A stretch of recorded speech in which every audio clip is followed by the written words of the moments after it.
স্বাগতম দর্শক বন্ধুরা। দুদিন আগে আমরা একটা ভিডিওতে আলোচনা করেছিলাম যেখানে ডোনাল্ড ট্রাম্প স্পষ্ট করে বলেছিলেন যে ইরানের উপর আর কোনো হামলা তারা করবেন না। কিন্তু আজ যে খবরটা সামনে এসেছে সেটা শুনলে আপনি একটু থমকে যাবেন। মার্কিন সেনাবাহিনীর যে কমান্ড গোটা পশ্চিম এশিয়ার দায়িত্বে, তারা নাকি বাইরের প্রতিরক্ষা বিশ্লেষকদের কাছে ইমেল পাঠিয়ে জানতে চাইছে ইরানকে আঘাত করার নতুন সৃজনশীল আর অপ্রচলিত উপায় কি কি হতে পারে। ভেবে দেখুন, পৃথিবীর সবচেয়ে শক্তিশালী সামরিক বাহিনী বাইরের লোকজনের কাছে পরামর্শ চাইছে। এটাকে সহজ ভাষায় বলা যায় ক্রাউড সোর্সিং, মানে অনেক মানুষের কাছ থেকে মতামত জোগাড় করা। প্রশ্নটা এখানেই, যাদের হাতে বিশ্বের সবচেয়ে বড় অস্ত্র ভাণ্ডার, তাদের কেন হঠাৎ এভাবে পরামর্শ খুঁজতে হচ্ছে? আজকের ভিডিওতে আমরা সেটাই বুঝে নেব। প্রথমে ঘটনার শুরুটা আপনাদের একটু মনে করিয়ে দিই। ট্রাম্প ক্যামেরার সামনে এসে দুদিন আগে বলেছিলেন ইরানের উপরে হামলা তারা বন্ধ করছেন, কারণ ইরান নাকি খুব মরিয়া হয়ে তাদের কাছে অনুরোধ করছিল। কিন্তু ভিতরের ছবিটা ছিল একদম অন্যরকম। ক্যাবিনেট বৈঠকে ট্রাম্পকে রীতিমতো বুঝিয়ে বলা হয়েছিল এমন কিছু বলবেন না যাতে এই যুদ্ধ আবার চালিয়ে যেতে হয়। আর এর কারণ হিসাবে বলা হয়েছিল যুদ্ধ চালিয়ে গেলে মধ্যপ্রাচ্যে আমেরিকার অবস্থা আরও খারাপ হবে, আর আমেরিকা বাইরের দেশে গিয়ে যে দাদাগিরি করে সেই দাদাগিরির ভাবমূর্তিটাও শেষ হয়ে যাবে। সেই ভিডিওর পর অনেকে কমেন্টে লিখেছিলেন এসব আসলে শেয়ার বাজার নিয়ে খেলা, সোমবার একটা বলবে, মঙ্গলবার আর একটা বলবে, আসলে কিছুই হবে না। এই জায়গায় আমি একটা কথা একটু পরিষ্কার করে বলি, দেখুন, ট্রাম্পের বাজার নিয়ে খেলার অভ্যাস আছে, এ নিয়ে কোনো সন্দেহ নেই, এবং আজই এই একটা এক্সক্লুসিভ রিপোর্ট আমি আপনাদের দেখিয়েছি। যখন তিনি প্রথমবার শুল্ক নিয়ে গোটা খেলাটা খেলেছিলেন তখনও আমরা সেটা আলোচনা করেছিলাম। তার প্রশাসনেও এমন ধরনের লোকজন আছেন, কিংবা তিনি এমন লোকজনের কাছাকাছিই থাকেন। এরা আগে একটা হাওয়া তৈরি করেন, তারপর সেই হাওয়া থেকে ফায়দা তোলেন। কিন্তু দর্শক বন্ধুরা, এবারের পরিস্থিতিটা শুধু বাজারের খেলা নয়। এবার তিনি সত্যি এমন একটা মরিয়া অবস্থায় আটকে গেছেন যেখান থেকে বেরোনোর রাস্তা তিনি খুঁজে পাচ্ছেন না। খেলতে খেলতে খেলতে এমন জায়গায় গিয়ে ফেঁসে গেছেন যেখানে প্রতিটা দরজা একে একে বন্ধ হয়ে যাচ্ছে। এবার আসা যাক সিএনএনের এই প্রতিবেদনে, যেটা গোটা বিষয়টাকে সামনে এনে দিয়েছে। মার্কিন সেন্ট্রাল কমান্ড, যাদের কাজ গোটা পশ্চিম এশিয়ার দিকে নজর রাখা, তারা সামরিক ও প্রতিরক্ষা বিশ্লেষকদের একটা ইমেল পাঠায়। সেই ইমেলে কি বলা হয়? বলা হয় ইরানের উপরে চাপ তৈরি করার নতুন সৃজনশীল ও অপ্রচলিত পদ্ধতি কি হতে পারে সেটা তারা জানাতে পারেন। সেন্ট্রাল কমান্ডেরই এক কর্মকর্তা এই কথা সিএনএনকে জানিয়ে দেন, আর সিএনএন সেটা নিয়েই এই পুরো প্রতিবেদন প্রকাশ করে দেয়। এই প্রতিবেদনে আরও বলা হয়েছে আমেরিকার ভিতরে এই নিয়ে রীতিমতো ব্রেনস্টর্মিং সেশন চলছে, মানে দলবদ্ধভাবে বসে নতুন নতুন আইডিয়া বের করার চেষ্টা। সেখানে আলোচনা হচ্ছে কিভাবে ইরানকে অপ্রচলিত উপায়ে আঘাত করা যায়, এমন উপায় যাতে প্রচলিত যুদ্ধের মতো প্রচুর মিসাইল আর গোলা বারুদ খরচ করতে না হয়, অথচ ইরানের ক্ষতি যতটা সম্ভব বেশি হয়। উদ্দেশ্য একটাই, শেষ পর্যন্ত আলোচনার টেবিলে চুক্তির সময় যেন আমেরিকার হাতে সুবিধা থাকে। ট্রাম্প প্রশাসন এই প্রতিবেদনের কড়া সমালোচনা করেছে। তাদের বক্তব্য এটা ভুয়ো খবর, এসব কিছুই হয়নি। কিন্তু এখানে একটা বিষয় খুব ভালোভাবে বুঝতে হবে, কেন তাদের অপ্রচলিত উপায় খুঁজতে হচ্ছে। কারণ প্রচলিত উপায়ে তারা ইরানের কিচ্ছুই করতে পারছে না। তাদের স্বপ্ন ছিল ইরানকে একেবারে শেষ করে দেবে, ইরানের সেনাবাহিনী, নৌবাহিনী সব গুড়িয়ে দেবে, অথচ নিজেদের সেনা মাটিতে নামাবে না তারা। এখন সেই স্বপ্নটা চুরমার হয়ে গেছে। প্রচলিত যুদ্ধ চালিয়ে যাওয়ার মতো অবস্থায় আজ তারা নেই, তাই এখন অপ্রচলিত কিছু একটা করার চেষ্টা চলছে। সুতরাং প্রশ্ন হচ্ছে, এই ক্রাউড সোর্সিং জিনিসটা আসলে কতটা অস্বাভাবিক? আপনি নিশ্চয়ই দেখেছেন, সরকার যখন কোনো প্রকল্প নিয়ে মানুষের মত জানতে চায় তখন সংবাদ মাধ্যমে বলে দেয় এই মেল আইডিতে লিখে জানান বা এই ফোন নম্বরে আপনাদের মতামত দিন।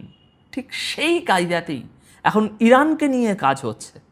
প্রতিরক্ষা বিশ্লেষকদের ইমেল করে জিজ্ঞাসা করা হচ্ছে, বলুন তো সৃজনশীল আর অপ্রচলিত রাস্তা কি কি হতে পারে? সেন্ট্রাল কমান্ড আগে কখনো এই কাজ করেনি, তাই এই ঘটনা অত্যন্ত অস্বাভাবিক। আর এই অস্বাভাবিক কাজটা কেন করতে হচ্ছে? যেসব সূত্র সিএনএনকে এই তথ্য দিয়েছে তাদের বক্তব্য অনুযায়ী ট্রাম্পের হাতে থাকা সব চাল এখন শেষ হয়ে গেছে। তার সামনে এমন খুব সীমিত বিকল্প পড়ে আছে। ইরানকে দিয়ে চুক্তিতে সই করানোর জন্য যতটা জোর খাটানো সম্ভব ছিল, যতটা চাপ দেওয়া সম্ভব ছিল, সবটাই তিনি করে ফেলেছেন, কিন্তু ইরান মানতে রাজি হয়নি। আর ওদিকে ক্যাবিনেট তাকে পরিষ্কার বুঝিয়ে দিয়েছে এই যুদ্ধ চালিয়ে গেলে তার নিজের অবস্থাও খারাপ হবে, আমেরিকার অবস্থাও খারাপ হবে। এই একই বিষয়ে সেন্ট্রাল কমান্ডের আরেকটি সূত্র সিএনএনকে যা বলেছে সেটা আরও গুরুত্বপূর্ণ। তাদের বক্তব্য, এই ক্রাউড সোর্সিংয়ের রাস্তায় হাঁটতে হয়েছে কারণ তারা বুঝে গেছে ইরানকে নিয়ে তাদের গোটা কৌশলটাই নতুন করে বিচার করা দরকার। ট্রাম্প যা করার করে ফেলেছেন, আর এখন সেটা ঢাকার চেষ্টা চলছে। সেন্ট্রাল কমান্ডের মুখপাত্র ক্যাপ্টেন টিমোথি হকিন্স এই প্রসঙ্গে বলেছেন, অপ্রচলিত যুদ্ধ করার ইতিহাস তাদের বরাবরই আছে, তারা এই ধরনের যুদ্ধ করে থাকেন।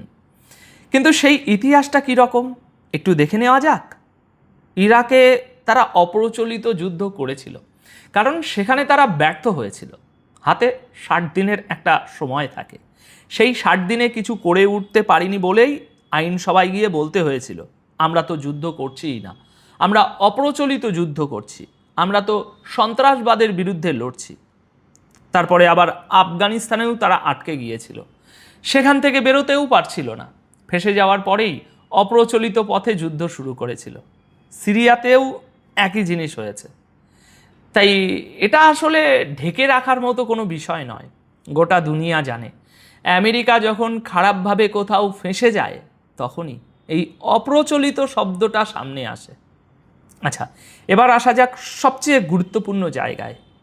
এই ইমেলটা ঠিক কখন পাঠানো হয়েছিল?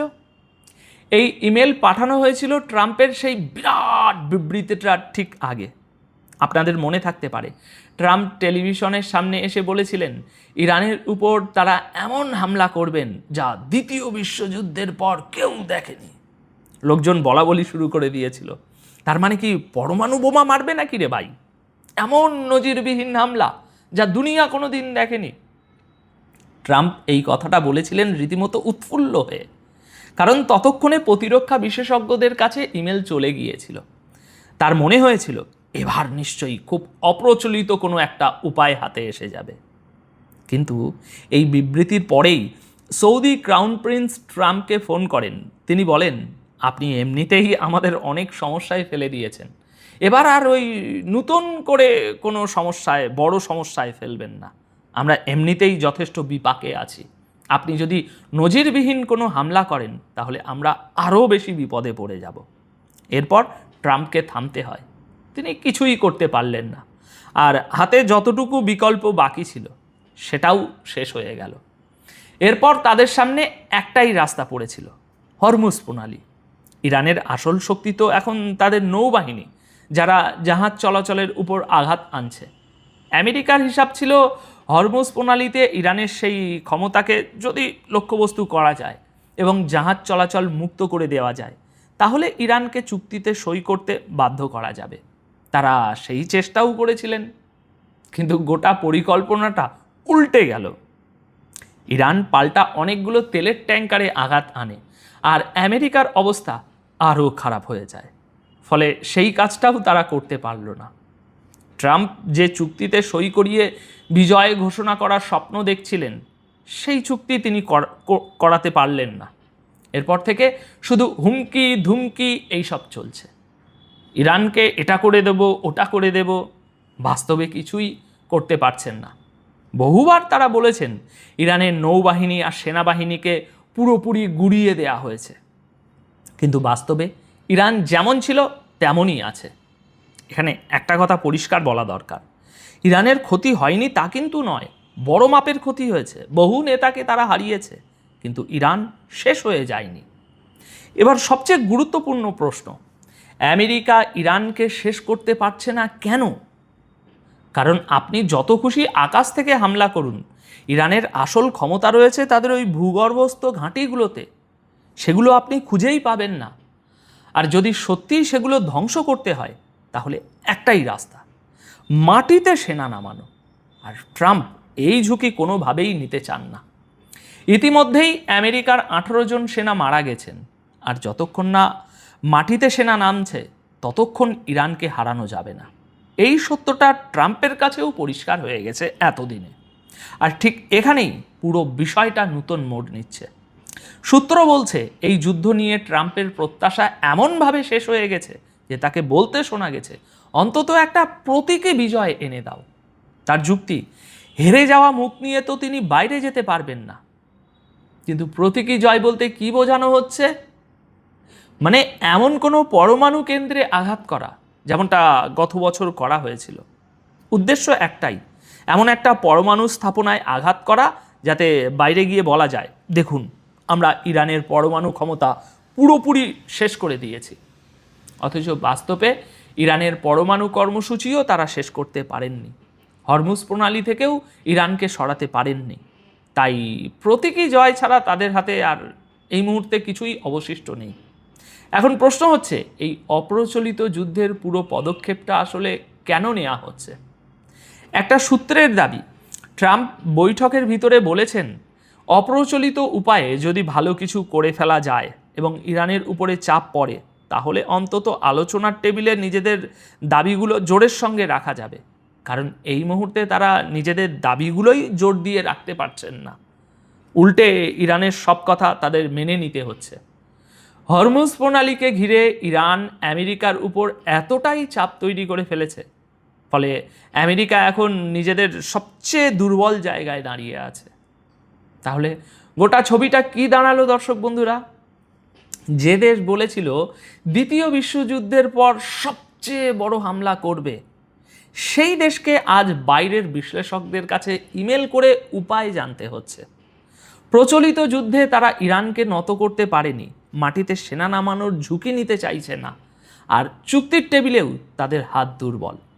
তবে এখানে একটা কথা মনে রাখতে হবে, এসবের বেশিরভাগটাই এসেছে নাম প্রকাশে অনিচ্ছুক সূত্রের বরাত দিয়ে, এবং ট্রাম্প প্রশাসন এই প্রতিবেদন সম্পূর্ণ অস্বীকার করেছে।